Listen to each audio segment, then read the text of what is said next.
जब मैं उसको सोचता हूँ जब मैं उसको सोचता हूँ ना, तो मेरी सांसें कांपने लगती हैं।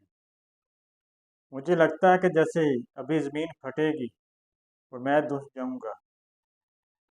मैं जब थक हार कर रात को 3 बजे के करीब सोने लगता हूँ तो उसका ख्याल मेरी रूह को झंझोड़ कर रख देता है। क्या वो किसी और के मुयस्सर है, जिसे मैं किसी और के साथ तसव्वुर भी नहीं कर सकता था। फिर मैं ये सोचकर खामोश हो जाता हूँ कि मैंने उसकी खुशी की दुआ मांगी थी, और ये ज़रूरी नहीं कि वो खुशी मेरे साथ ही हो।